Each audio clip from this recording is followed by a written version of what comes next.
Welcome to my mommy's podcast. This episode is brought to you by Element, spelled LMNT. Element contains a science-backed electrolyte ratio of 1,000 milligrams of sodium to 200 milligrams of potassium and 60 milligrams of magnesium without the junk, sugar, coloring, artificial ingredients, and fillers that are present in a lot of electrolytes. And this is why it's my go-to. See, it turns out a lot of us aren't getting enough salt, and Element is my personal solution to this. But athletes, any of us who sweat or use the sauna, people who follow a low-carb or paleo-type diet or a diet low in processed foods, and moms, especially during breastfeeding, have an increased need for these particular electrolytes, including salt.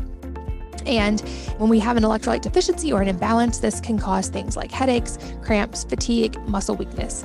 As I said, removing processed food from the diet is a great step, but when we do, we often eliminate our major sodium source that often doesn't get replaced.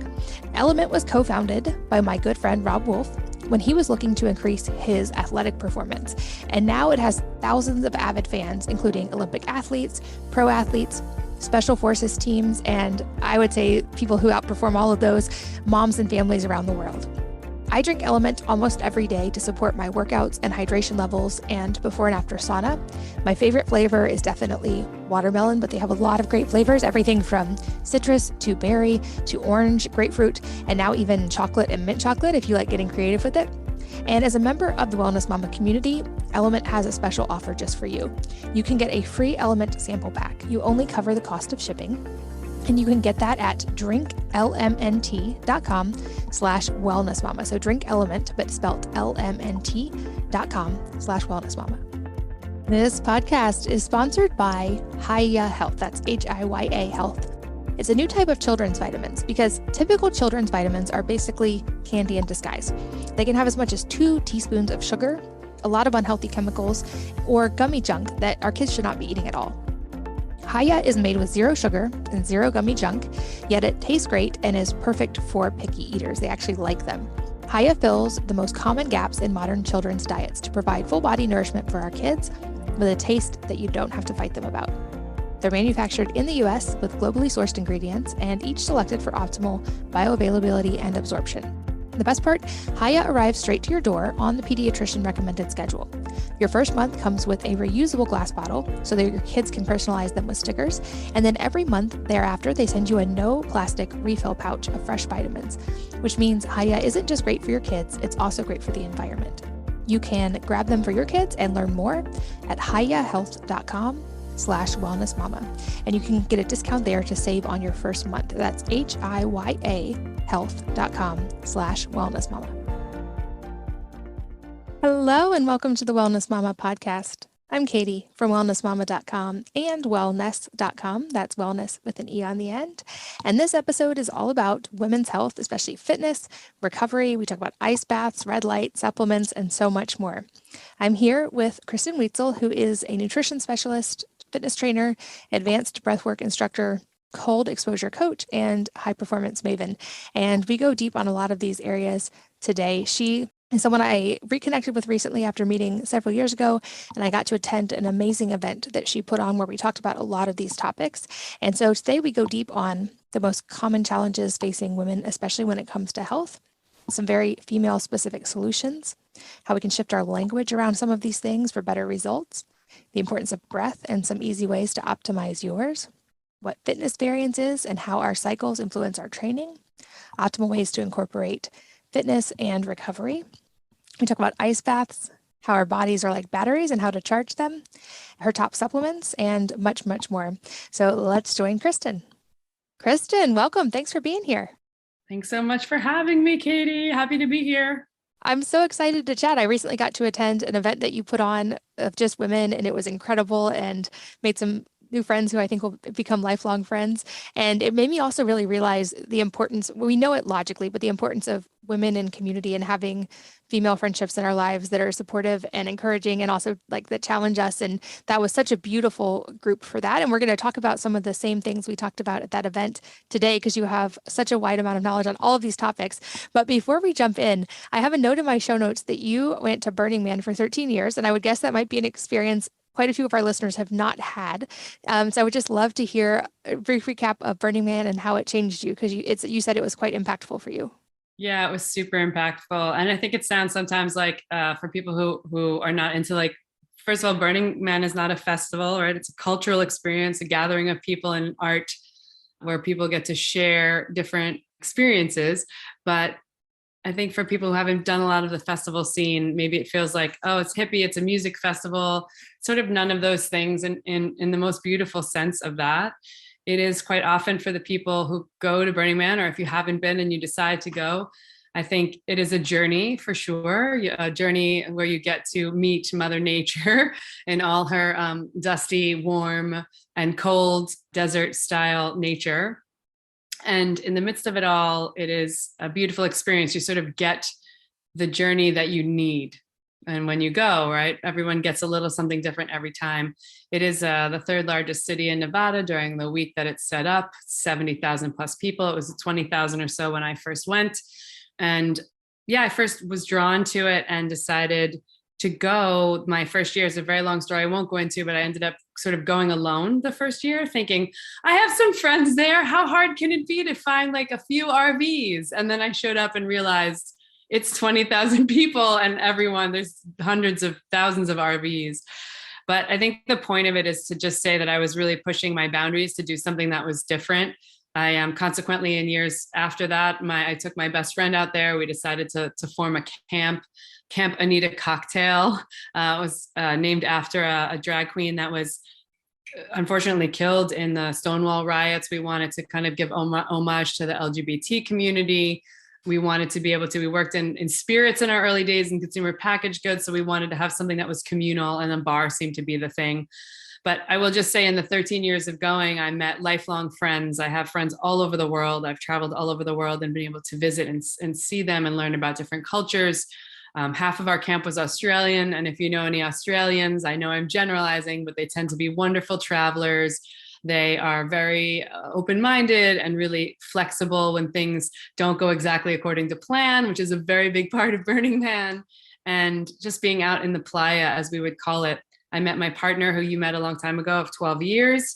We're not together anymore, but we are very, very, very close friends. And that's been a wonderful relationship. So the art, the culture, there is music, of course, and the opening of yourself to really is the first time, I will say, we'll close my conversation on Burning Man by saying it's the first time in my life that I recognized energy, a collective energy, let's call it the collective consciousness, when gathered together and directed in one direction, this direction of sort of positivity and community that is out there, then really magical things happen, like beyond coincidence. And so it was the first experience I had of feeling like, oh, wow, when a group of people gets together and really can set their goals or their sights on making the human experience more beautiful together, that we actually can make that happen. And so that's why I love it out there. You know, it's like, there's no way to describe it. It would take 5 podcasts and I wouldn't even do it justice. So I encourage anyone to take the leap if they feel like they can go at least once in their life. Well, and on that note, the community topic is one that I've mentioned many, many times on this podcast because I think it's so important. And there's so much science that backs that up of like truly without strong community, we see health effects just from the lack of community. And that is, in my personal opinion, maybe the biggest strength of Blue Zones is their beautiful community that they have. And so I haven't been encouraging people for a long time to intentionally create communities that have that shared focus and that positivity, because we need them in today's world, certainly more than ever, which you did with that wonderful event as well. And I know that you work with women in many, many different areas of health and have a lot of expertise in a lot of different areas. I'm going to work on hopefully tying them all in today. But I'd love to start broad and just talk about, maybe identify some of the common areas that you see women most challenged with in their health, because now it's starting to become more widespread knowledge that many of the studies are done on men because men are easier without the hormone fluctuations. So we have a lot of data, but we don't have as much women-specific data. And I love now seeing this movement of women who are basically becoming scientists themselves and looking at their own data and doing experimentation. And it's really cool to see that. And I know that you're hands-on with a lot of these women who are working through challenges. So what are some of the common ones that you see? Yeah, I see a lot of different things. The one thing I will also say about that weekend is what I love is that we had a photographer there, great. And most people wrote me and said, I got like one picture. It was of like my foot or the dog, the adorable dog there. But that to me spoke volumes, because when people put their phone down in this day and age, post apocalypse that we're going through, or we continue to unfold this life that we're leading in a very high stress environment, post quarantine or wherever we're at, that we get a chance to be with each other and really with each other. Like in the moment that you and I are in right now, we get to like just really speak to each other with our phones on silent and not 42 things and tasks happening at one time. It's paramount in my mind, and that we have people like that in our lives, whether they're men or women, but women are having those types of people in their lives that can really have active listening conversations, sharing where they're at. The biggest things I see as challenges coming to me with females who are wanting to work with me these days, a lot around stress and anxiety. I think because of what we're coming out of and continuing to, lean into, and we see happening globally right now, a lot of short fuses, heightened emotion, and some depression. And that's, I would say, the biggest thing. And that a lot of that is leading into sleepless nights. And the less sleep we get, the more sleep deprivation we have, the harder it is for our bodies to recover. And so that becomes this like snowball effect, right? Which is why people and sleep should be our baselines. Interactions with other humans and sleep should be important baselines for us to focus on. And then there's, a lot of, I like to say, women will come to me and say, I want to lose weight. And we've heard that since the dawn of time, I think, in the fitness industry and nutrition coaching. But when women come to me and say, I want to lose weight, I'm like, great, let's first talk about the fact that what you want to lose is probably body fat. Recompositioning your body is what I prefer to say, because that's literally what we're doing, recompositioning the body by learning how to build muscle, which burns more calories, and getting to a place where we understand the talk in the mirror. So I'll give them what they want. You want to lose weight? Great. I'll help you lose body fat. I'll help you recomposition your body, but I'm also going to give you give them what they need. And that's a bit of that's my opinion. And a bit of that is through experiential practice in my own life and my other clients, that there are many, many things that we need in the health space that we don't even know we need until this is why we get a coach, until we get someone to help us along the way. Yeah. And I think those are the big things. The one thing we talked about at the weekend as well is negative self-talk. That none of us females in the world are doing ourselves any favors by getting up in the morning and looking in the mirror and not loving the skin that we're in. This is just what we need to do. We need to understand that I have a sign on my mirror and over my doorway in my bathroom, because there's a mirror in there, right? And I'm going to look at myself and probably I'm going to make some judgment. My ego is going to be like, oh, you have this thing or this wrinkle or this pimple or your hair isn't, whatever. It says, you are effing magic. Don't forget you are effing magic. Because that is like every woman who's listening to this right now, and your audience, some of whom I'm familiar with, you have such a reach to female communities. And I want everyone who's listening to this podcast, if they take nothing else away from it, it is that you are perfectly beautiful and in the way that you're meant to be right now for a reason, that you are stunning, that you are working to support your communities and live into your best health, the very best way that you can. And energetics around our mindset and the way that we speak to ourselves is more important than anything else that you're doing on a day-to-day basis, especially when you wake up and you set the course of the day. So it's just a reminder to say, nobody's perfect, not me, not Katie, and that we all are beautiful and bringing this really unique nature of ourselves into the world. And that's what we need to lean into, and all the other stuff should fall away. I love that. And I am deeply grateful every day that I get to be part of this community of women and moms. I think like women, especially, and moms in a very unique way, are a force of nature in so many ways. And we have influence of so many other people in our lives. And so anytime we can support women, we support really everyone. And so I'm very grateful I get to be part of that. I also love that you brought that up, because I think words matter so much, and especially the ones we say to ourselves. Like often we're more aware of the words we say to other people, but the questions and statements we say to ourselves really set the tone for so many things in our lives. And I've started to notice the dichotomy between, to your point, even the way women talk about things like weight loss versus the way men talk about it, because we women typically talk about losing weight, which is psychologically, your brain never wants to lose anything. So you already have this mental resistance set up because you're trying to tell your brain it's something it doesn't want. Whereas I hear guys say things like you're looking lean, or like you're cutting, or like things that like, oh, well, that actually sounds way better than what I'm doing. Like active. Yeah. Yeah. And so I think there's like a lot we can be aware of in our languaging around that. But you also mentioned some of these things, and especially breath, which we did a lot of at the event. And I think that's an often overlooked one that's an amazing, beautiful, free tool. And that for all the moms listening can be done as a family.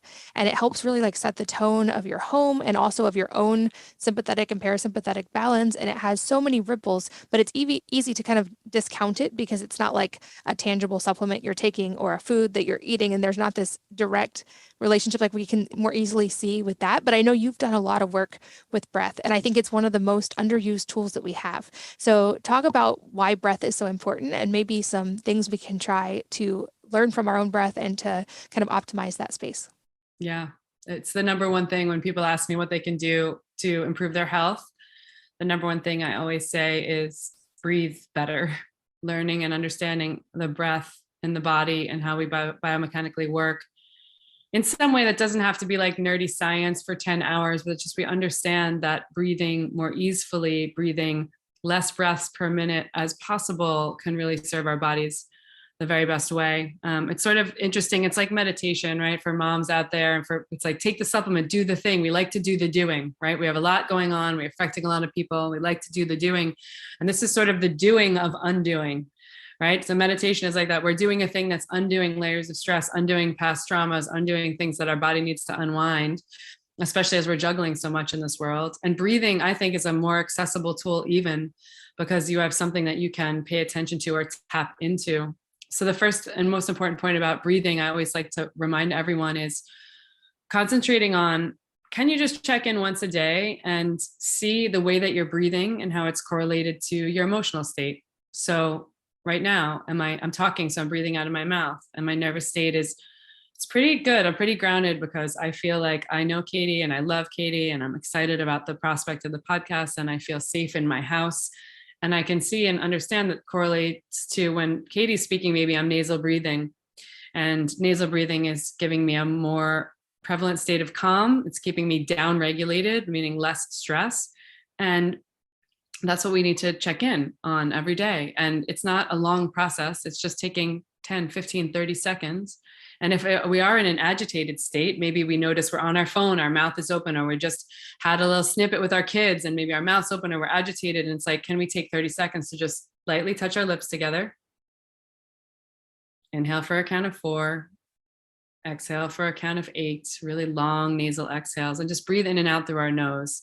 The long story short on the science, the rabbit hole of science, and you can see, I don't know if anyone will ever see, but behind me I have always my little lung diagram. So I use it so much, is that the thing that gets oxygen into our system is carbon dioxide. And we have always sort of surmised, and maybe, we didn't totally get this in school, that if we want more oxygen in our system and we want to feel better, we're going to breathe more. We're going to take in more air. We're going to mouth breathe. When you mouth breathe, your shoulders go up and down, up and down. You breathe from your chest, and you get less oxygen into the bottom of the lungs, where blood is pooling more, where we can have a gas exchange. You can get oxygen in you and on the blood, on your hemoglobin, which is your blood cells. But if that oxygen doesn't get into your tissues, your brain, your body, your muscles, it's not recovering you. It's not serving you. And so in order to do that, we have to have enough carbon dioxide rising in the body and in our body to make this gas exchange. That's the plain science of it, is we need enough carbon dioxide at a certain level to have the oxygen pushed into our tissues.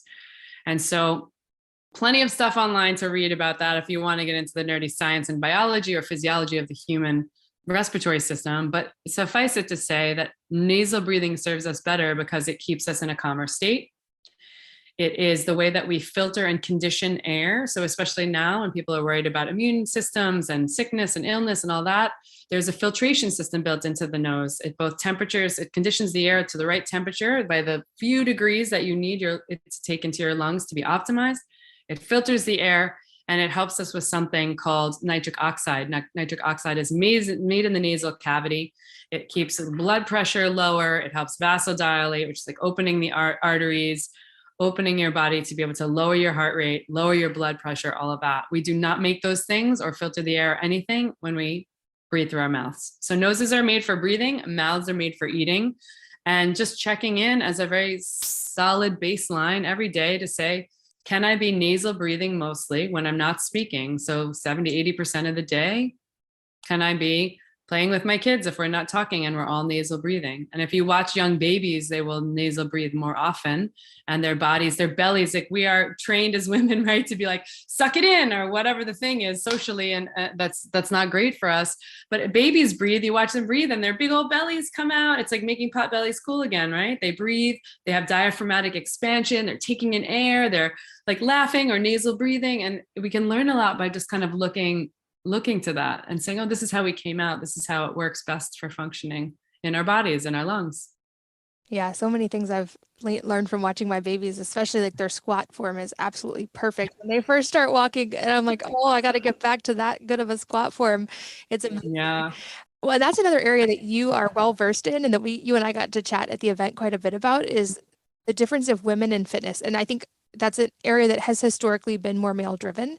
And there are differences in how women train and how women recover, and how we can actually use some of those differences to our advantage, especially even you talked about our cycles and how learning how to train in different parts of your cycle can actually help you not just get stronger and see better results, but also recover better and have lower risk of injury when you understand how to work with your body in that way. And I think also fitness can be a hard thing for a lot of women, just based on time and just based on the frustration of trying to figure out what is the most effective way to train, and all of the programming that seems to have existed for a lot of decades about, go do hours of cardio at the gym, which I don't recommend. But I would love to hear kind of a broad take from you on females and fitness and what we can do, kind of maybe 80-20 approach of getting the most benefit. Yeah. When I work with women one-on-one or even in groups, we talk a lot about what fitness variance is, meaning what you do over the course of the week matters. We're going to talk about over the course of a week, but the landscape then changes over the course of a month, because if we are in our reproductive years, then we can apply the landscape of what we do over the course of the month in the most effective and efficient way. And fitness variance overall is just, are you getting some mobilization, some mobility? We want to have something that might be like a yoga, a Pilates. It could be something as interesting as there's things out there called functional range conditioning or kin stretch, or Kelly Starrett and Julia Starrett have a program called the Ready State, which is great. This is all mobility, right? So how do we mobilize? How do we move our bodies in space in a way that our nervous system gives us range of motion? How do we strength train, right? So let's talk about strength training. Everyone on this podcast, if they have capacity for it in any way, shape, or form, heavy is relative. We need to be lifting heavy shit. We need to be having resistance that creates some muscle on the body. It is not about just looking lean or getting on a stage and posing. It is about longevity. It is about bone density and your health as you grow, so you can be like strong and there and ready for action, ready to help, raise your kids to the successes that they're going to be. And then also, you want to be able to step off the curb when you're 80 and not fall over. And so strength building helps with that. So some kind of strength training. And again, heavy is relative. It doesn't have to be something that scares you, nor it should be. And then building in some things like a little bit of cardio, right? Conditioning. So we do want a little bit of cardio, like steady state cardio, which is probably a heart rate, average somewhere between like 115, 120 heart rate, mild form of like level 3 exertion, et cetera. We want that. We used to walk lots and lots and lots of miles. Our body likes to do this. And this is a little bit more than getting steps in. Steps are great and important. Movement is great. So maybe it's a little bit faster pace than getting steps in. But the one thing it is definitely not, like you were speaking to, is it's not 14 Peloton classes in a week. It's just we are crushing ourselves by doing too much cardio chronically. That's the average generalization I see, is too much cardio, not enough weight training. We do want to have some cardio. Cardio I love is I have my clients do sprint work. Some of them love me. Some of them are like, good coach, get this done and move on. But getting some kind of sprint work in. So that's like short bursts of sprints on a bike, on a rower, on the street, in a pool.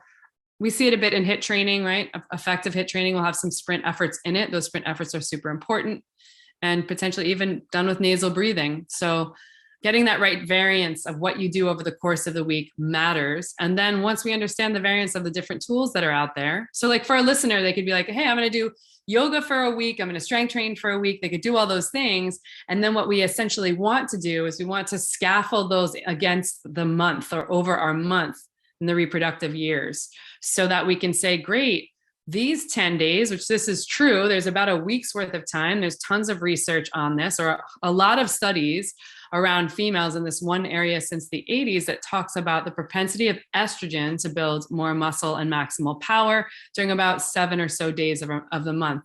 Because our months are all different lengths, I talk about day 6 of our cycle to day 16 or something in that window-ish. It's within there some way, shape, or form, knowing that the first day of your period is day 1, and that day 6 to 16, somewhere in that range. Those are the times to be like, let me just apply strength training. And also, like, you're going to ovulate in there, which means probably you can take one less rest day because you're strong. You have propensity to like not have the muscle breakdown that you might have, and also probably a higher propensity to recover depending on your genetics. But that's a good window for us to really, like, if we're going to go hard, like we do now all the time, that's a window to go hard. And then I can even use this last example, which is conversely, that last few days before your period kicks in. Like yesterday was 3 days before my period. I did a big ARX training. It's like an eccentrically loaded, really strong strength training. And I watched my numbers. I have less capacity for power. I'm a lot more tired. I feel like I'm not scoring as high. I don't want to beat myself up about that because we're so competitive with ourselves. And I just really had one exercise left that at the end I said, look, you know what? I'm not doing that exercise. My body's done. Like, we have to be sensitive enough to know when it's that time in the cycle. I'm on a protocol, so I wanted to weave in one strength training session for the week, but it wasn't an optimal day. And I just did a little bit less. And that's what we have to do, is we have to organize that our monthly cycle and aligning our cycle with the way that we're training and understanding our hormones affect our personality, our mood. Like 2 or 3 days before my period, my mood's a little flat. Doesn't mean I'm on the couch crying necessarily. I don't have a lot of PMS. I've worked hard to regulate that, but our mood's a little flatter, right? Maybe we're like a little less interested in sex. Like, cool. Like, maybe not. Everyone's a little different, right? But just getting sensitive to that and having some self-awareness really helps the overall arc of fitness. And then again, it needs to be said one more time, which is put some strength training into your routine, ladies. Absolutely. I 100% echo what you just said. I think that combination of mobility, strength, and sprinting is magic, especially for women. And I've seen results with that I did not see from years and years and years of doing what I thought you're supposed to do in a gym, where you just get on a treadmill or you get on an elliptical, which doesn't hit some of those things, and you're not challenging the muscle. And we know from high school biology, muscle burns more than fat. But until you actually see it in your own body and feel that difference, especially the sprinting, I don't feel like there's a lot of encouragement in the mainstream fitness information for women to sprint. And I'm like now a sprinting evangelist, because I'm like, it doesn't take a long time. You don't have to do 50 of these. It's actually, you can get a lot done in a short number of sprints, as long as you put a couple minutes of rest in between. And that helps you get leaner. And because it's signaling your body, oh, I've got to be able to move quickly. So I need muscle, and I need to like reduce excess body fat that is not helping me move faster. And when you combine that with a couple days a week of strength training, it's amazing, the results. And now I'm very much an evangelist on those areas as well. I love it. Let's keep singing those praises, Katie. It's important. And you're right. For the people who are looking for time efficiency, I'm sure you have a lot of listeners that are like, but I don't have the time. You're talking about like 16, 18 minutes tops if you warm up your body a little bit correctly before you do some sprint work, and you're done. You're like done. And that could be your day. And like during quarantine, my neighbors were like, who is that chick running down the road? But it didn't matter. 15 minutes, and I can get it done. And if you're a mom and you have kids, even like 10 and up, they're so much fun to go sprint with, because they very conceivably can be as fast as you or faster, which is a great challenge. And like my teenage son is fun to sprint with, because I'm like, oh, you got fast all of a sudden. And now I'm getting challenged by him. So yeah, big fan of that. And I think also that just to mention the note of, there's so much data about the strength training workouts, especially, and maintaining lean muscle mass as being a marker for longevity and reducing a lot of these problems we see as we get older. It also tends to make you look younger because you have more support below your skin, which is one thing that a lot of people are concerned about. But when you add in these workouts, I also have learned this lesson semi the hard way. You do have to learn about recovery, and you have to be intentional about it, because when I started making that switch, I was trying to eat the same way and trying to like still do a bunch of fasting all the time and not recovering and not realizing like, oh, when you're actually burning so much more by sprinting, you have to intentionally make sure you're recovering, actually fueling your body, actually sleeping in a deep enough state to recover. And then there's so much that we can do once we get those basic things dialed in that really helps with recovery. And I know you cover a lot of these, but walk us through what we need to know about recovery. Yeah, I mean, the first best thing to do, that's sort of the easiest low-hanging fruit, is getting yourself a recovery breathing protocol.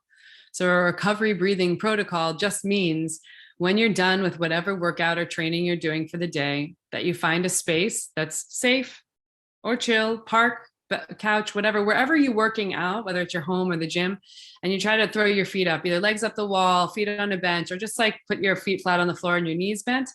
And you just take 3 minutes, which is what I love about 3 minutes, is that it's the length of a song, like your average pop song or something. And you just put a song on your headphones, etc., or whatever's playing over the loudspeaker, and you do 3 minutes of nasal breathing. So 2x breathing. So inhale for whatever the count is, maybe 4, exhale 2 times that long. So exhale for 8. If I inhale for 5, I exhale for 10. It's down regulation breathing. It is telling your nervous system, okay, that big sympathetic weightlifting, spinning, whatever thing I just did, where my nervous system is on fire in the sense of like I'm being chased by a tiger or a lion, or I'm out in the fields and I'm doing stuff, is what our body thinks. We're setting our nervous system up to say, okay, great, let's put ourselves into rest and digest. And in that rest and digest moment, our body flicks the switch and says, okay, we can start recovering now. And that means start recovering now versus an hour and a half later when you finally get home and you've cooked dinner, or for many, many women who are on the go, they won't start recovering until they get into bed at night. And so it's like finally lying down and then down regulating our system. So having a 3-minute down regulation practice, look, you could take 5 if you want, but just short after the end of a workout, and making that the most important part of the workout so that your body can begin to recover. The other thing that's really overlooked with females is not getting enough protein. Protein equals recovery, especially strength training. Amino acids equal recovery.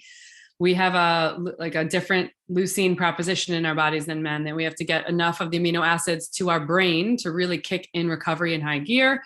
Dr. Stacy Sims talks a lot about this. And men just have to get it to their muscles, right? It's like just a little bit, they have a longer window that they can consume protein. We probably have like 90 minutes before or after a training. We want to get protein in our system. So I always have amino acids in my system when I go in my water, when I go to a training, like half an hour before or during the training. And then I always have a protein shake very, very shortly after. I'm also training relatively hard most of the time in my life. And so protein is super important. And we're under eating protein across the board. Again, a lot of these are general statements. You may be listening to this like, I'm eating plenty of protein, but far too often people show up, we're actually manage and look at what they're eating over the course of a week from a macronutrient standpoint. And I'm like, you're at 50% of the protein that you need to eat for your body to be well fueled for what you're doing, right? There's no shoulds. It's just about necessity for fuel.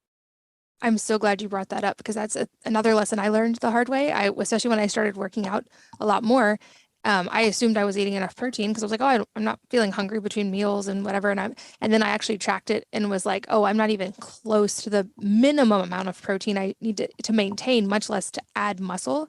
And the beauty of it is, like, I actually had an adjustment period where I was like, oh my gosh, I have to eat so much food. And now I'm eating more than I've ever eaten by a lot and getting leaner and stronger. But the other benefit of that is when you get your protein levels optimized, you have so much energy. I remember that switch so vividly, that first 2 weeks of just feeling like the Energizer Bunny. Like I was like, I'm going to organize everything, and I'm going to, like, I had so much energy, and I wish I had learned that 10 years ago, but I'm glad I know it now. But I'm so glad you talk about the protein thing. What are some general guidelines that you give women on how to know if you're actually eating enough protein? Because I have a feeling the actual numbers will surprise a lot of people listening. Yeah, I mean, I want to make it easy. There's a range. It depends on if you're an athlete and you're aging or you're menopausal or there's a lot of nuance in this. So, but let's just talk about it from a baseline. At the best range to look at is, can I get to 1-to-1? Can I have 1 gram of protein for every pound of body weight I have on my being?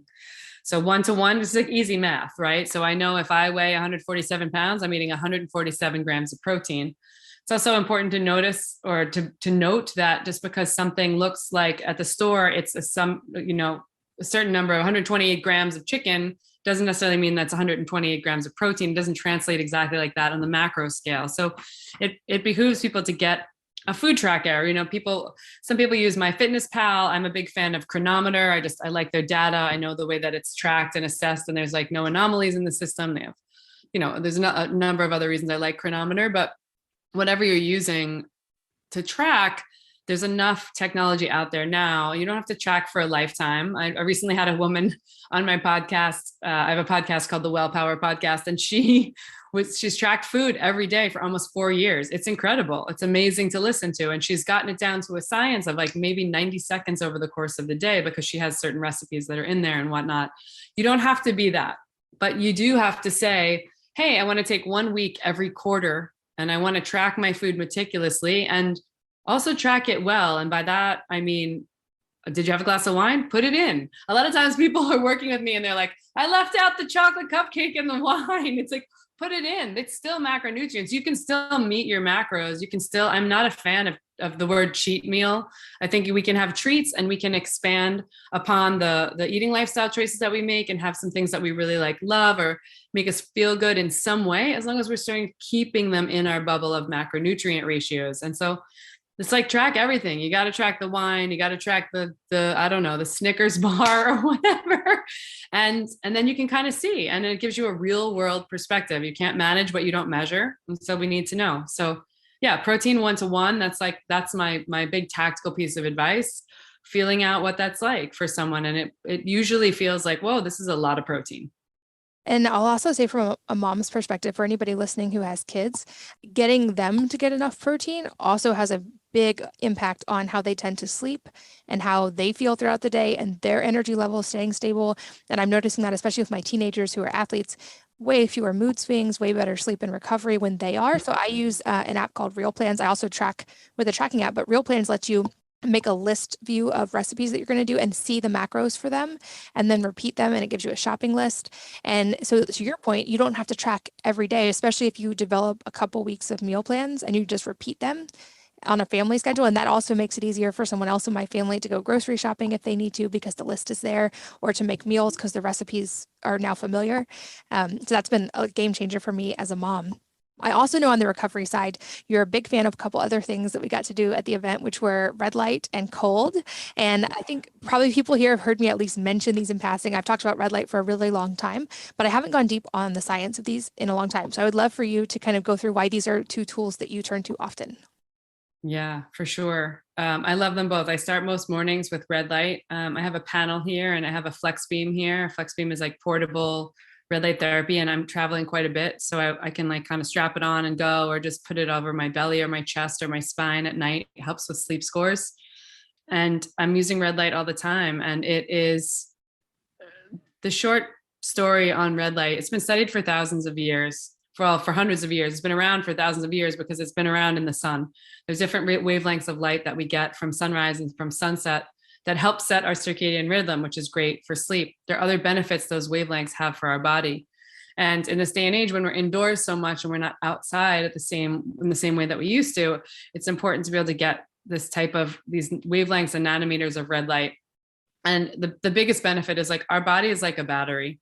And the mitochondria, which are the powerhouses of our cells, can be charged by specific wavelengths of red light. And so we want to, quite often when you're hearing these, commercials or marketing around red light therapy, it's like, here's the 15 amazing things it does, 20, 30 benefits. But when you get your mitochondria more empowered or more powered, like more fuel in the tank for the cells to behave more optimally, everything in the downstream effects of that really helps, just systemically helps you be optimized as a human being.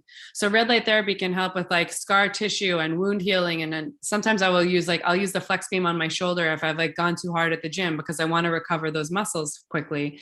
But it can also help with things like going on in our gut. Light will penetrate more or less, depending on the wavelengths, up to 10 millimeters. And so we can get it into our tissues, our muscles, our bones, all of that. And the powerhouses of our cells are then sort of fed with the red light. And that from a sleep standpoint, from a down regulation standpoint too, it's like nice to have some warmth emanating from it and all of that. It's a nice time to down regulate during the day. And if you can stack it, it's even better. That's why it's like, get in front of a panel, breathe or meditate, put on the flex beam. I'll drive down my car to the gym or wherever I'm going. And there's a ton of benefits in that regard. We used to wheel patients out of the hospitals into the sunlight to be able to help them heal faster. And then of course, pharmaceuticals came along. It was a lot easier to give someone a pill, but they lost a lot of the benefits of the other things that came through that light.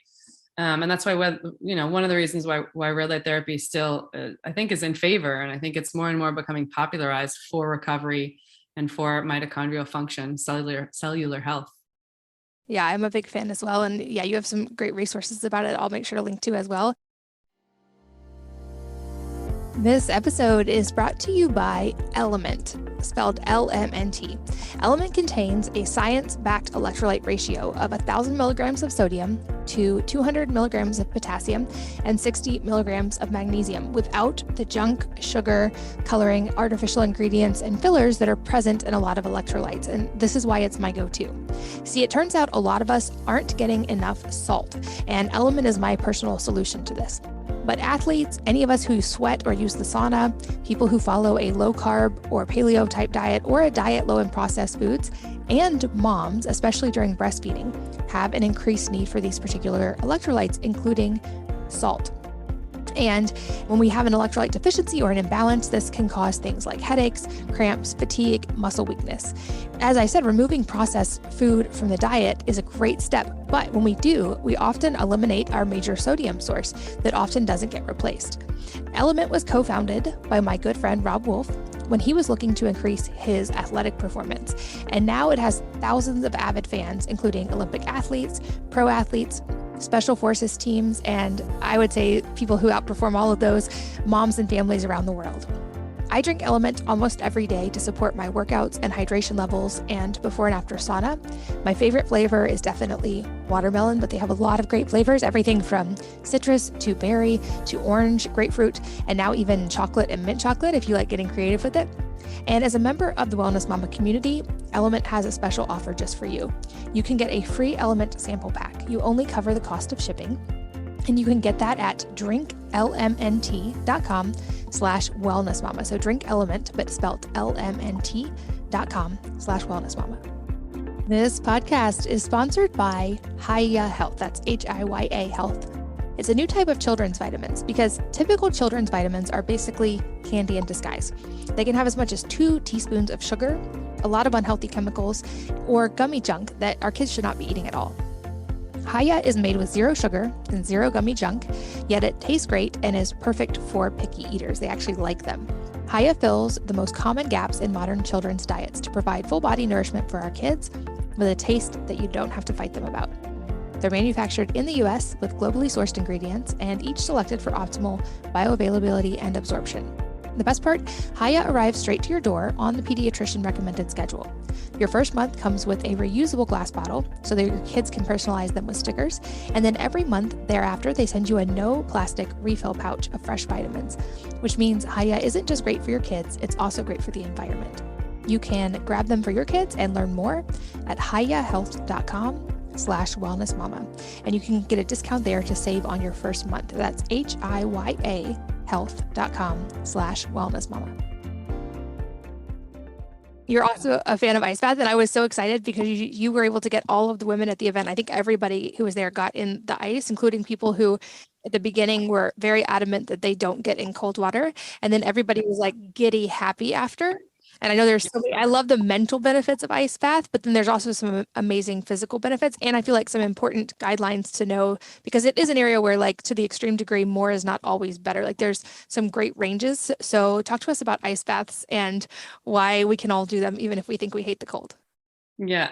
It was just yesterday, someone was writing an Instagram post that became like a longer post. Someone's being like, I'm like mad about having to go in the cold, but I know I need to.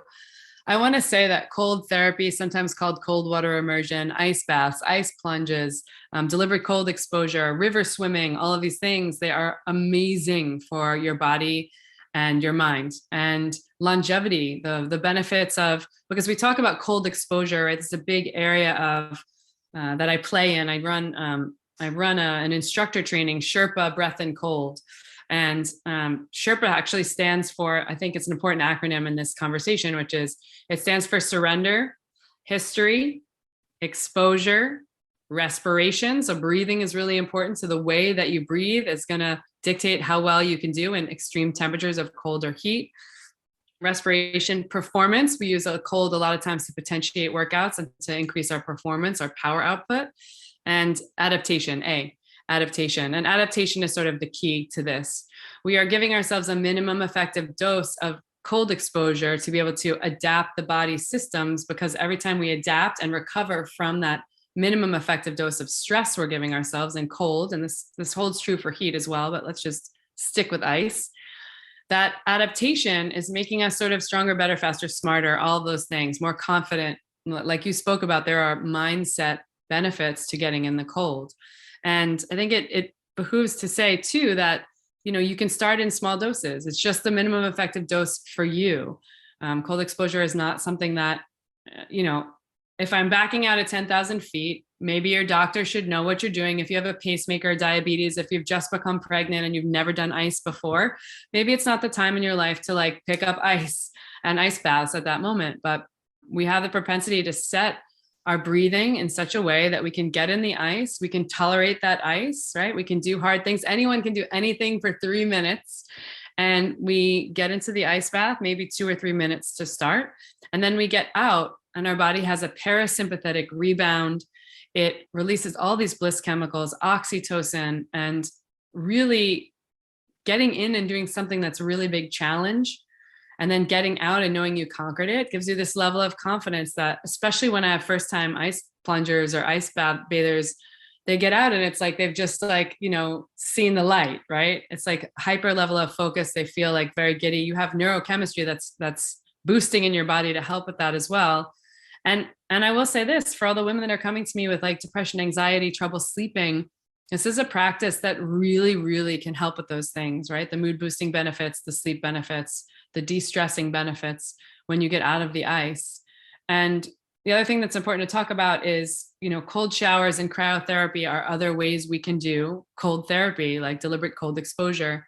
But when you look at the research and the literature, again, it's widespread across different, it's probably more men than women, and it's in rivers and it's in ice baths and it's in cold water and it's just one arm in cold water. But when you look at all of the literature, we can see that the benefits towards longevity, towards cellular upregulation and just optimizing your health, they really come from the ice. They really come at 10x the benefits. That shouldn't deter anyone here who's like, I don't have access to that. Let me try cold showers. It is invigorating, definitely helps with sleep, can help with onset muscle soreness from the gym. And just if you're feeling a little low mood, low energy, a cold shower, as you can imagine, really boosts those things. And from the sleep front, if we're doing those things, we don't want to do them right the second before we go to bed, but an hour or two before sleep around sunset is a beautiful time to do it, because it sets the body up for rest. And that in that rebound I talked about, that parasympathetic rebound, your body can kind of settle in. Maybe you have a meal and then you can sleep more easily. Yeah, and I think you're right. There's so many levels of that. And I'm a big fan as well of the actual ice and getting submerged. I had a researcher recently from Stanford who did the cool mitt study with athletes, which is its own cool topic. But his point, what I pulled from that podcast, was if all that's within what you have available is a cold shower, if you can make sure it hits the glabrous region, so your face and your hands, like put your hands up at the water too, you'll get that drop in body temperature a little bit, and you'll get some of that release of hormones if that's all you have available. But if you're actually trying to do like longer ice baths and get some of that like fat burning effect, he said you can use the reverse. You can actually wear scuba boots and or either put gloves on your hands or keep your hands only out of the water, because that's going to cool you and hit you. You're going to hit that point faster if your hands and feet are being cooled. So if you're trying to actually like sustained time in the ice bath, you can use that to your advantage in the opposite way. But it's one of those things, I'm with you. You have to try it to feel it, because before you've tried an actual ice bath in ice, it's easy to think like that's going to be horrible and I'm going to hate it. And once you actually try it and you feel that rush of all those neurotransmitters, you're like, that is awesome. I want to do that again. Yeah, you were like so pro style at the weekend. It was nice. It's always beautiful to have some women that are like as pro style as you were in the ice bath, because it helps other people who are there, who are newer to it, see that it is possible, that it's doable and you can keep a smile on your face. And, I always say like I'm a firm but fair guide when it comes to cold, because it's like some women are there, and you saw some of it. It's like, I don't know if I can do this. And they like kind of look up at me and they like, maybe I don't want to get out right now. And I'm like, you're doing great. You're staying in. And then it's like another community device, right? You're like, okay, this person's not going to really let me get out right now. And then you get over that hump, right? Because I think you'd agree to this, that I've seen it. I put over 2,000 men and women in the ice at this point. And there's a turnover point that I will continue to call the turnover until everyone calls it the turnover. That's like a physiological and mental state shift where your body is shunting the blood from your periphery to your core. It's protecting your organs. It's slowing your heart rate. This is why neck, face, hands, palms of the hands, soles of the feet help temp down. It's a great tip to say if like you're nervous about it or you want to go a little longer, or if it's your first time and you want to put on some, like, I don't ever let people put on booties or gloves. I'm that coach. I'm like, nope, we're just doing it. Let's go. But you could do that and you could stay in, maybe if you're staying in a short time, but it feels a bit safer. I mean, it's all very safe typically, but it feels a little bit more doable, right? So you can manage in that way. But getting your neck under the water is interesting because women will go in, or men and women, and even my athletes will go in initially like up to the chest, and they're like, this is great. And then I'm like, hey, we're going to get the shoulders under and get the neck in. And there's sort of a response that's like, I don't want to do that. That's going to be harder. But the reality is it actually makes it easier to get your neck in, because this is the same as like your palms or your face. We have a million dive response, our body cools, and it may be a shorter period of time that you're in there, but it makes it easier because your body's just like, it's having the turnover. And then the other thing that happens is this beautiful surrender.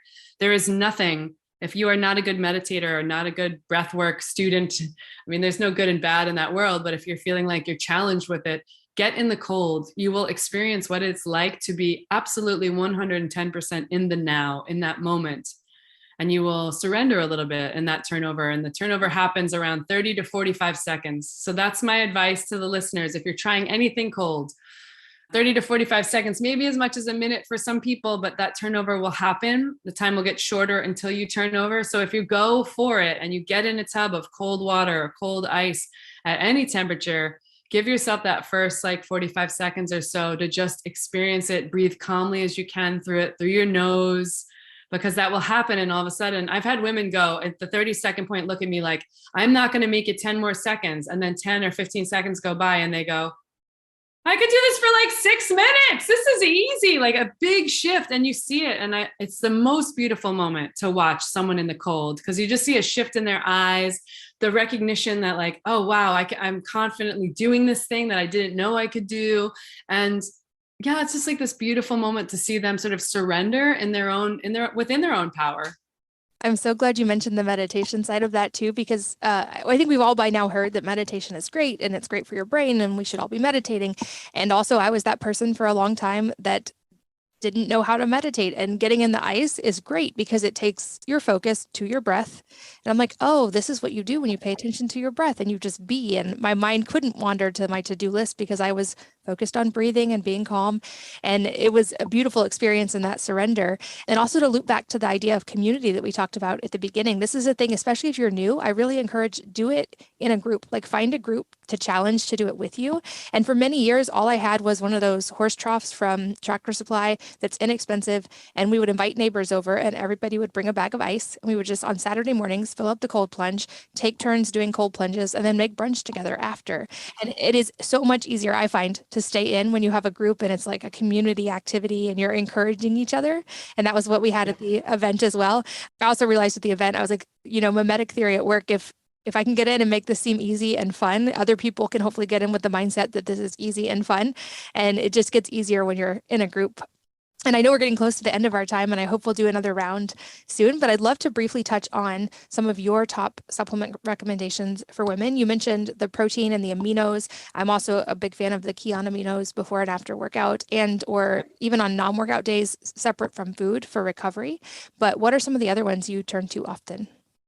Yeah, I love that. Katie, you're so smart. I just want to take that moment and honor how much research, because I met you years ago and you've always been smart, but just how much research and energy and effort you've put into continually focusing on optimizing the well-being of you, your body, and your family. It's incredible. I want you to hear that because it's important that we have this autonomy. to do this as women. It really is. We have to say, I'm going to take this into my own control. You know, we control a lot of other things in the world, or we're trying to control a lot of other things that are out of our control. So this is something that we can control, which is like the research. It doesn't have to be hard. You have so many podcasts out that will just help women. I encourage everyone to listen to all the stuff you're reporting. It's why I even started a podcast in the first place, is we need more info coming from credible sources, and we do our research. That's what I know about us.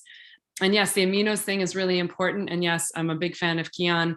The reason we want to have a Kion on our rest days too is because our body cycles amino acids every 6 hours while it's recovering. We might as well, we need to keep having them. Magnesium is a big one. It's a low-hanging fruit. I think we need to get magnesium glycinate, citrate, or I use magnesium breakthrough from Bioptimizers. I really like them. Like whatever's out there that makes sense, but magnesium is great. And I mean, I take a lot of supplements every single day, 65 pills or something probably, but I'm an experimenter. You know, there's vitamin D deficiency in the world. So that's always a good one as well. D3K2 blend. And the other thing is, I want to say this, which is do a little bit of lab work. It's important for you to understand, and anyone who's listening to understand how the lab work affects what we're taking, right? We don't want to be overdoing it. At one point I was taking iodine. So I'd read of this big, really smart male who was writing about iodine. Take this iodine, it's amazing. And I was like taking it and I was like sweating profusely all day. And I was like, something's going on with my body. I don't know what's up. And it's like kind of a mini fail. I took it because I read, because it was good for someone else. But what I didn't need was extra iodine in my system. So just understanding those types of things. I have some other like fan favorites. I'm a big proponent of having a protein shake that you love.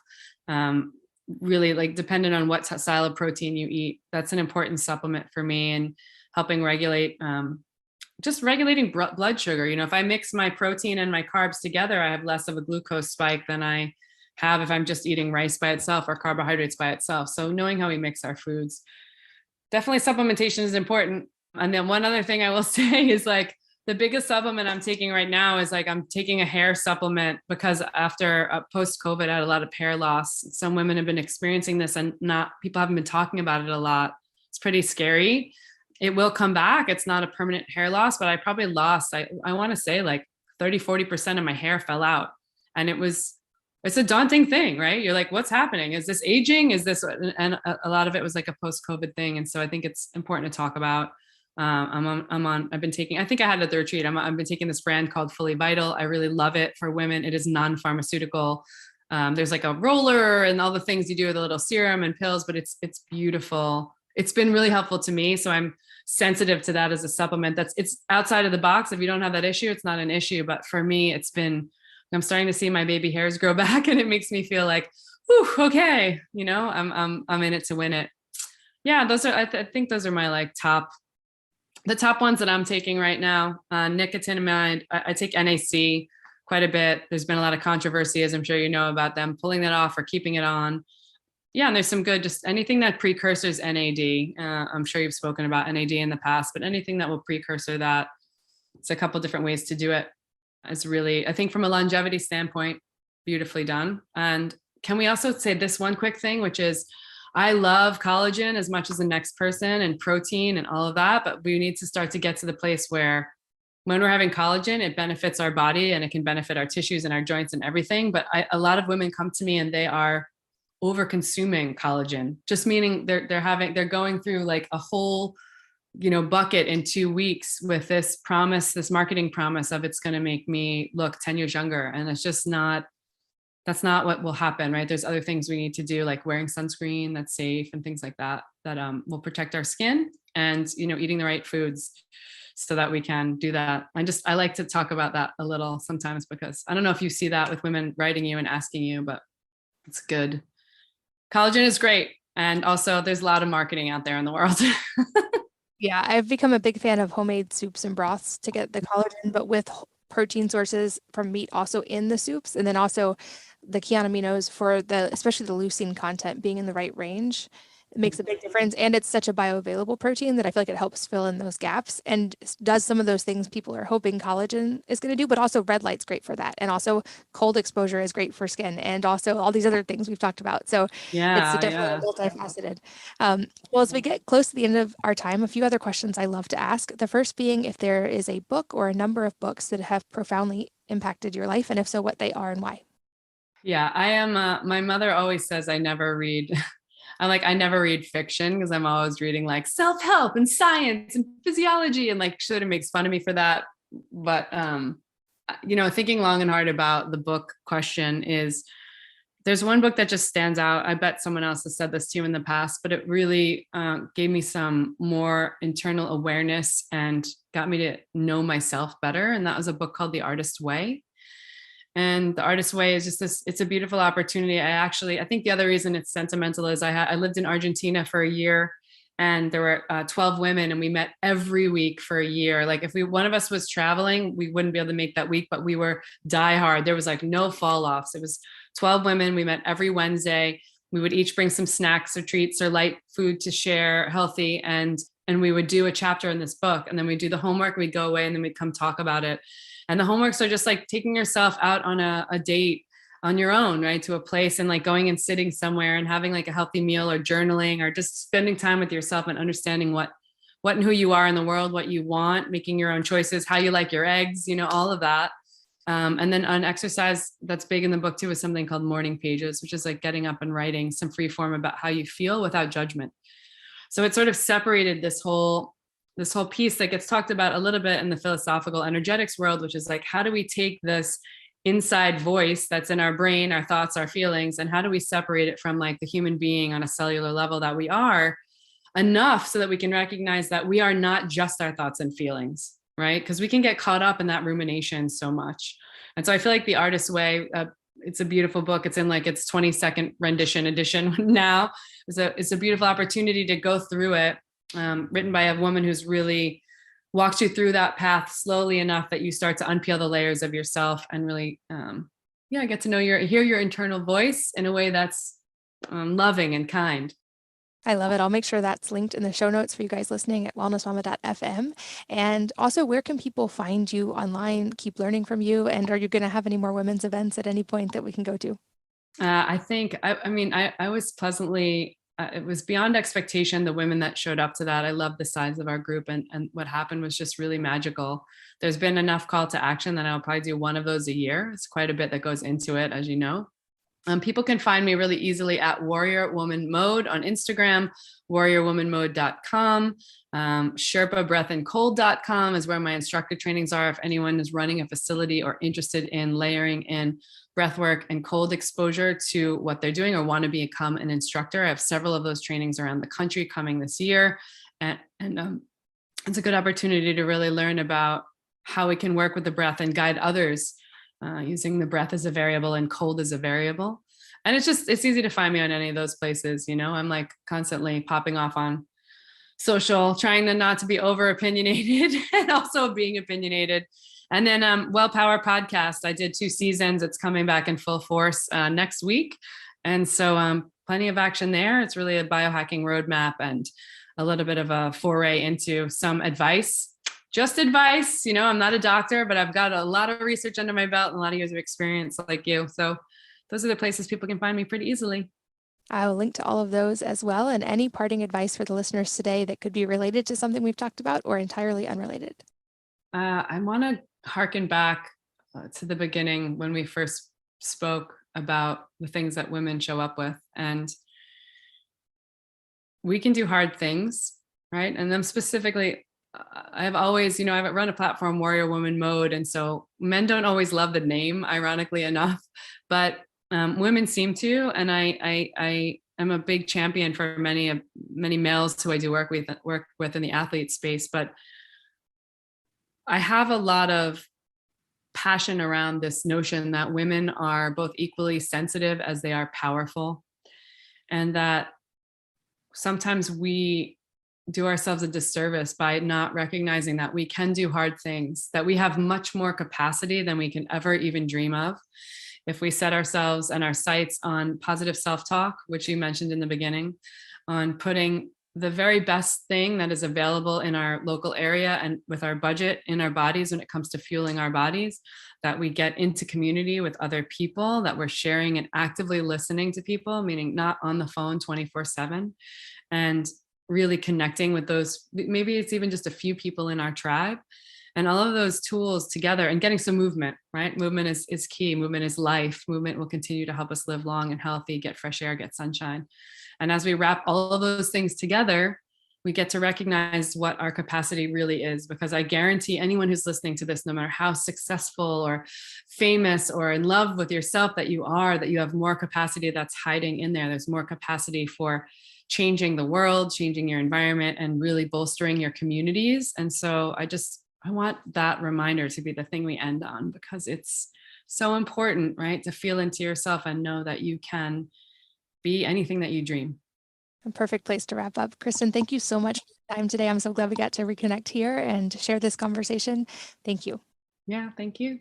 And thanks as always to all of you for listening and sharing your most valuable resources, your time, your energy, and your attention with us today. We're both so grateful that you did. And I hope that you will join me again on the next episode of the Wellness Mama podcast. If you're enjoying these interviews, would you please take 2 minutes to leave a rating or review on iTunes for me? Doing this helps more people to find the podcast, which means even more moms and families can benefit from the information. I really appreciate your time, and thanks as always for listening.